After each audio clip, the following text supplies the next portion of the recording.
GK news Telugu ఛానల్కు స్వాగతం.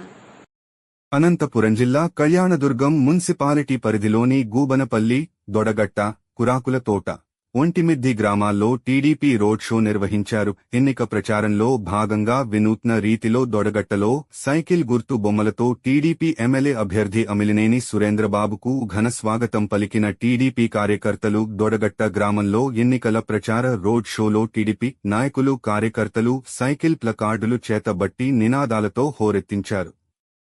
ముందుగా అంబేద్కర్ విగ్రహానికి పూలమాల వేసిన అనంతరం భారీ స్థాయిలో వచ్చిన కార్యకర్తలు నాయకుల మధ్య అడుగడుగునా పూలు జల్లుతూ తమ అభిమానాన్ని చాటుకున్నారు.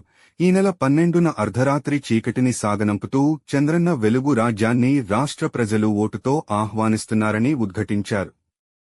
నియోజకవర్గంలో సాగునీరు, త్రాగునీరు, రోడ్లు వంటి మౌలిక వసతులు, వలసలు నివారణ, యువతకు ఉద్యోగ అవకాశాల కల్పనే ధ్యేయంగా పాలన అందిస్తామన్నారు.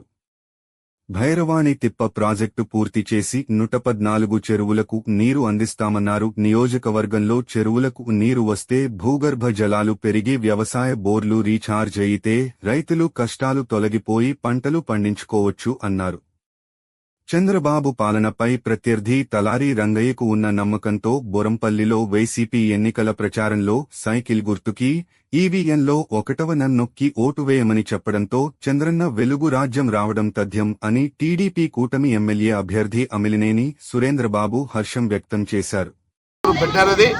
ఆ సబ్సిడీ రూపంలో 1 లక్ష రూపాయలు తీసుకుంటే 50,000 రూపాయలు సబ్సిడీ రూపంలో పోతుంది. ఇంకొక 50,000 రూపాయలు మాత్రం చెల్లించాల్సిన అవసరం ఉంటుంది. దానికి ఇన్సూరెన్స్ కూడా ఉంటుంది ఏదైనా జరిగినా కూడా.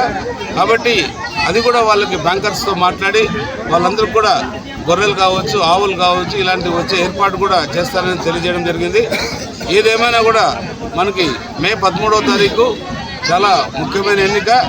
ఆ రోజు వెలుగు రావాల్సిన రోజు. ఎందుకంటే 12వ తారీఖు రాత్రి 12 గంటలకు చీకటి రాజ్యం పోతుంది. 13వ రోజు చంద్రుడి రాజ్యం ప్రారంభమవుతుంది. మన చంద్రబాబు నాయుడు గారి పరిపాలన నేను అనుకోవడం 6వ ప్రారంభం.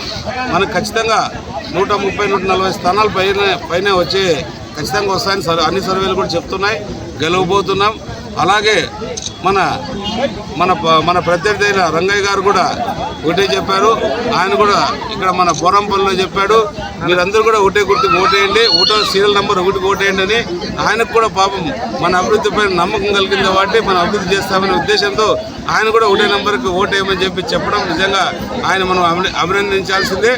ఎందుకంటే ఆయన కూడా మన తరం ప్రచారం చేస్తున్నట్టే ఇది గొప్ప విషయం, చాలా ఆనందపడాల్సిన విషయం. ఎందుకంటే ప్రత్యర్థులు కూడా మన కోసం ఎవరైతే పోటీలో ఉన్నారో వాళ్ళు కూడా మన నంబర్కి ఓటేయమని చెప్పడం చాలా సంతోషకరమైన విషయం.